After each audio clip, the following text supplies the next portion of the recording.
Good morning, everybody. My name is Axel Tillman, and I'm working for the LA Tribune, and I am leading up the Entrepreneurship Forum. And today we have a wonderful guest, Butch Chelia. Butch, welcome to the program.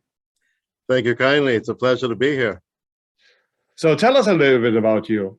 I hear you are a fantastic entrepreneur. You have your fingers in many different enterprises. Why don't you tell us about it? Awesome. Thank you, Axel. And great to speak with you again. I've always been a big fan of you and your show, and I've always been following your success and what you've been doing in the community as well. So it's a pleasure to be here. I have been involved in several projects. Essentially, I'm a business developer. I've worked on many projects over the last 25 years.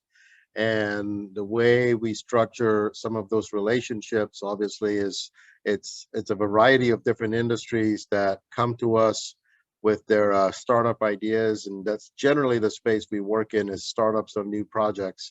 And I have a full-time team and staff that handles marketing, business plan development, infrastructure, marketing executions, and strategic alliances and everything else. And if we decide that the project makes sense and we have a passion for it, then we partner up with them and we create the strategy behind it and we drive it as equity partners.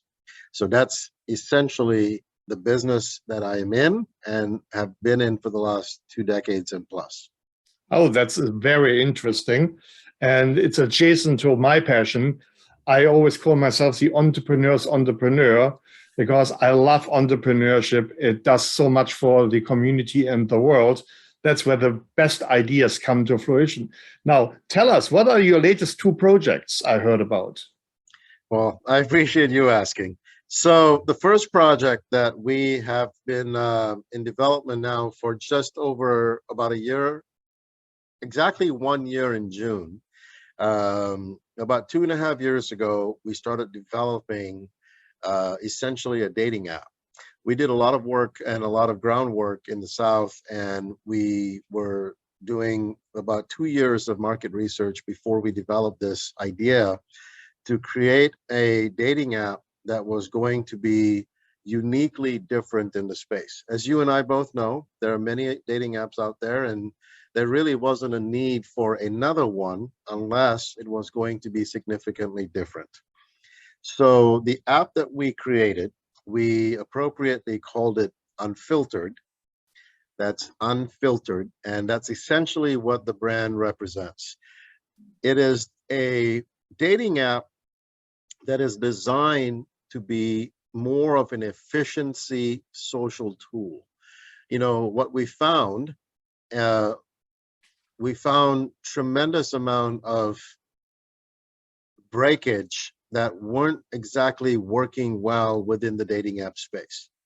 Our initial understanding was it was designed to fail because the way dating apps succeed is they need to have users on the platform.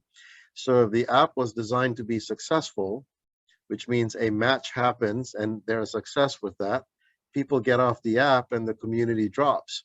And that was almost counterintuitive to the business model. So these apps that we saw in the marketplace, it appeared that it was a hamster wheel that was designed to fail to keep the community involved and engaged. Well, we were looking to change that and fix that model. And we decided to build a dating app for a community of people that perhaps were a little fatigued with doing what we call the dating dance, right? So the key features with UnFiltered that is different from any other dating app. So I'll just list a few, and for the most part, a dating app is a dating app is a dating app. We understand the premise of that. Somebody wants to meet somebody, and they go through a selection of menu, whether they like a person or don't like a person, and they make an initial decision. And then if there's a mutual decision, there's an opportunity for 2 people to meet. However, one of the downfalls within the dating app space is probably identity misrepresentation. And there's plenty of opportunities for people to create fake and false profiles that is very misleading. Now, Axel, you and I are both adults and we're busy and our time is valuable and we're very structured and organized as to where we give our attention. So if I met somebody on a dating app and we initially started a conversation, I'd like to know that I'm at least engaging with the real person as opposed to putting a few days or weeks or sometimes even months into a communication exchange only to find out that this person doesn't even exist or isn't even a real person. And we found that to be devastating to a lot of people because, you know, we're dealing a lot with single parents and they have, you know, kids in sports and music classes and after school activities and homework and all of these things that life brings on for us. And the last thing they have is the luxury of time or emotional bandwidth to engage in a relationship for weeks or months before they find out that this is a very misleading person.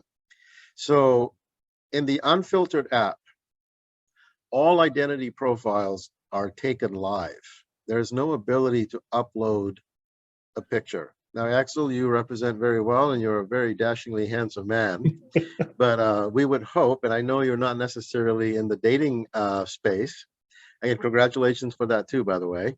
Thank you so much. But we would hope that you would represent yourself as you are today, as opposed to how you looked at, you know, graduation 25 years ago or something along those lines, right? Because if you're deceptive about your appearance, then what else are you deceptive about?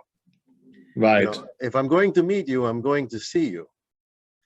So are you hoping that by the time I meet you, I would like you and I would be a little bit more forgiving or accommodating? So I don't know if those games really matter in an adult world. We want to eliminate that. So everything in the app, you need to take live pictures, live videos, no filters, because what you see is what you get, but also what you represent is who you are. So that's the premise of the UnFiltered app. So there you have catered to the bait and switch scenario and the fake facial or body profiles, but you are leaving out the identity at this point in time. Are you also partnering with a KYC organization that actually they have a live video, they have a real picture, but the name is not correct, the social security number is not correct, and they are actually thieves?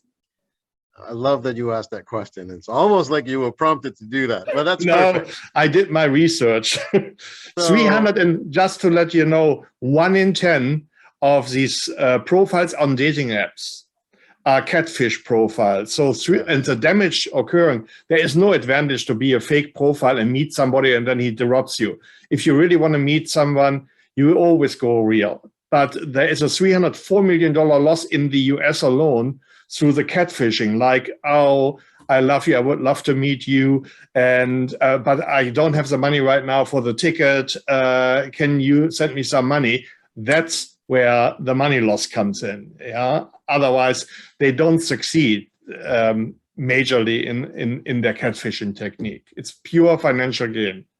You're absolutely right. And in the hundreds of surveys that we've done, a large percentage of the people that were catfish, a large percentage, your analytics is correct, engage in a financial exchange. And the stories are amazing, right? My aunt needs help in Tennessee. I can't get to her. We need to wire her some money, Western Union, all of those things start coming into play. You know, my car is stalled. I mean, it's amazing what comes up with that, but people fall prey to those things. And when you're dealing with the matters of the heart, logic doesn't always take control. I hear you. And emotionally, you know, we're all wired to have emotions and hopefully strong emotions. And we're all incentivized to act on those emotions because we've experienced maybe reciprocation in love and you want to re-experience that. So you're willing to be vulnerable for the right person. But that vulnerability can be manipulated for financial deception, as you've just pointed out. right? So we do have a very intricate behind the scenes KYC, which is know your customer situation. And how we work that is one of our lead developers that helped design this program, they actually created an algorithm for that very reason for some of the largest banks here in the United States. And we adopted that technology into our profile setup. So I'll give you an example. If we were having you, Axel, set up an account and you set it up like any other dating app, you would have to put in your name, your city, your phone number, and your email, which is, and your date of birth, which is the only requirements that we have as well, because we don't really get deeper than that on social securities and stuff like that. But with that information, we have a very involved algorithm that allows us to do what's called double and triple tracking. So I'll give you an example. If this was Axel Tillman from Los Angeles within this date of birth range and this email address, we go for a deep dive behind the scenes to make sure that that combination of name, email, phone number, and age tallies with your digital footprint on a variety of other forums. Meaning, you know, if you set up your library card with the Santa Monica Library, we want to make sure that the name Axel Tillman ties in with that email address. If you set up a rewards card with your grocery store, we want to make sure the phone number ties in with that email address and that name as well. And we try to get what we call consistencies in your digital footprint before we can verify your identity. So we're the only app in the space that I believe does that. We're also the only app that consists only of live images. And we're also the only app that has a complete WhatsApp simulation inside of the app for documents, videos, teleconferencing, live videos, phone calls, as well as text messaging. And the reason for that, Axel, is we're trying to let the user control how much the other person gets exposed to their private life. Because if I gave you my personal information, there's a vulnerability that comes with that if our relationship doesn't work out. But if we can do everything inside the app like in our normal life, because it simulates all of what WhatsApp does, then we can do all of our exchanges inside the app. So if it didn't work out, you still don't have much of my personal information, and that's something that helps protect people. Axel, the premise of the app was initially designed to protect women from being taken advantage of or violated emotionally. But we also believe that men can benefit from that as well. So we're an equal opportunity dating app. In your research, where was the higher percentages of catfishing? More men than women, or the crime went into both directions? Oh, you know what? It's interesting you asked that question. I've never been asked that in many of my previous interviews, but I would say it's almost 50-50. Wow. Right? Yeah, and catfishing, and you pointed it, you hit the nail on the head when you were talking about financial deception. That's the ultimate goal of catfishing. Mm-hmm. But there's a element of catfishing that also involves emotional ransoming. You know, let's assume that I met somebody and I misrepresented my identity or my work experience or my professional life or my family situation. And the hope is that I will impress her with something else so that by the time she meets me, she might be a little bit more forgiving that I'm not even close to the person that she thought she was meeting, but she's now fallen in love with me anyway because I'm a nice guy. To some extent, that is some level of catfishing too, because it's still led by deception. But you're absolutely right. The majority of catfishing efforts are for some financial deception, and men and women have learned to become masterful at that manipulation. It doesn't work within our app though. Now, you have taken with UnFiltered the approach to secure the front end, so we know who we are dealing with. Now tell me what you do on the back end, because the problem that you mentioned, that nobody has the time to waste their time, but then you go on a date. How do you increase the predictability that there is a potential relationship that can work out? Great question. So we have two interesting features within the app as well. And one of that is called a date planner. So sometimes, adult dating isn't the easiest thing to do. Most of us have forgotten the rules and we're out of the game for a little while. So getting back on the saddle, so to speak, isn't as easy as it was when we were in our 20s. So sometimes we get stumped with what the next steps are, what the protocols are. So we have a date planner feature within the app. So if two people matched within the app, let's say it's me and another lady matched within the app, I'll be able to see within her profile her likes and her preferences. And the date planner suggestion tool will pop up and it'll allow me to ask her out on a date based on her preferences. So if she lives in Los Angeles and she likes sushi, I'll get to propose a meeting place at a nice sushi restaurant, say on Friday at 6 o'clock. And if that works for her, she can accept it. Or if she wants to change the venue or the date or the time, she can make that adjustment and it'll notify me. And once we both accept, it actually populates within the app and it syncs with our phone calendars. So on the day of the event, it'll send us reminders and driving directions to get to this restaurant. And here's something else that we are doing. We're actually tracking the analytics of the experience.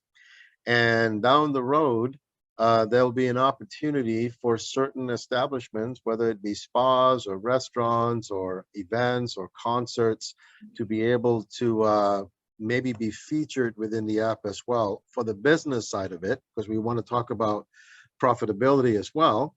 We don't have to make profit from our subscribers if we're going to make profit from our advertisers. And the advertisers first have to prove value to the community. So that's the model for that. The other way for us to track success is we do surveys with our community. And we're in recent conversations here with some very interesting inventors that have come up with unique techniques for people to measure compatibility. You are aware, we were recently shared with some ideas of some very advanced developers that came up with astrological techniques to be able to measure compatibility with great success. They have actually spent years studying their methods, and we're very excited to implement those techniques and strategies into our platform here within the next few quarters of this year. So, we're always going to keep abreast of the latest and the greatest, and we always want to stay relevant in that space as well. Now, on the current matching scheme, besides the future plan of astrology, which type of algorithms do you use? For example, if somebody says, I'm an avid skier, and the other person says, I only go to the beach, that doesn't sound like a good match, right? You could qualify this on the upper category, I like sports, but those two sports are not compatible, right? So what do you make out of this in the back end? You have some AI, or I don't like the word AI. Do you have some sophisticated matching algorithms that take care of the initial, or does somebody who looks for a date see almost every single profile and it's up to them to decide whether they want to go with the person or not? Great question. So the original developers for the UnFiltered app were some of the very initial engineers that work on some of the apps that are leading in the space today. So the algorithms that we started to build the app with was based on some of the standards: proximity, age range, political affiliations, lifestyle habits, family orientation. Those were the initial algorithms that we use for us to be able to create compatibility matches. And we are now diving deeper into studying the habits of what we would consider the swipe patterns of our users to be able to streamline who usually shows up in their feed. Here's what we've learned. On any given day, based on any given mood, somebody may or may not have any given interest. So we're Yeah. so it's still a little bit of a crapshoot, but that also makes it fun in the sport, right? Absolutely. I mean, you're 100% correct. If I like something, I may not feel in the mood today for doing it, right? So there is no ultimate predictor. And as I said already in the intro to this question, I do not personally like the word AI. Artificial intelligence is, for me personally, and I'm exposed to 300-400 pictures a year, is a bunch of baloney, right? So in mathematics, so you and I are part of the human race. It's a very complex environment, each of us. That's called a chaos system. And when there's more than 5-6 parameters involved, there is no more equation that you can build with any degree of predictability. So to make a pure linear correlation is a crapshoot, as you said before, because it doesn't work. It's very complex. So you can only hone in on certain things. And then there is something which I find amazing. I like people when in person, in proximity, I pick up the aura, and then I get either the alarm bells on, unless they are very good con artists, or I really start liking the person. It may not be on a romantic base, but even as a business partner, I do not like to do business with people that I cannot stand. Yeah, there is enough people out there in the world. So you're absolutely correct. You only can guide them slowly to the area. Absolutely right. Absolutely right. So what we've been trying to do is we want to be less digital, more social. We're trying to create actual live interactions. Unfortunately, no one foresaw what happened in the last 2 years within the world in terms of the paralyzing effect of whatever that happened and how the world perceived that. Yeah. So as we started to do these live events to invite the community to actually interact with each other versus hiding behind a device, we started in the South, and we had events planned initially from Dallas, from Texas, all the way down to New York. But and we started these events in June of last year, and we had a fair amount of celebrity endorsements and media companies come out and cover the event. No one necessarily was a paid spokesperson. They were all actually ambassadors of the brand because they believed in the mission. However, we struggle to get the community to come out of hiding, to come and interact with each other. So we had to postpone a lot of these live events while each city was dealing with different ordinances that they had to deal with. So we haven't even started to penetrate the West Coast and the East Coast. We've done some activity in the South, and we have a good presence in the South. Anywhere from Texas through Alabama and Louisiana and Atlanta. We've focused some of our initial marketing efforts in those cities, but now we're looking to get into the additional cities of the East Coast as well as the West Coast. And hopefully, as we start to enter normalcy, we can start doing live events again, because at the end of the day, we don't necessarily want to be a dating app more than a true lifestyle app. And we want to invite people to embrace living their lifestyle again. And that's where we want to go with this. Now, before we come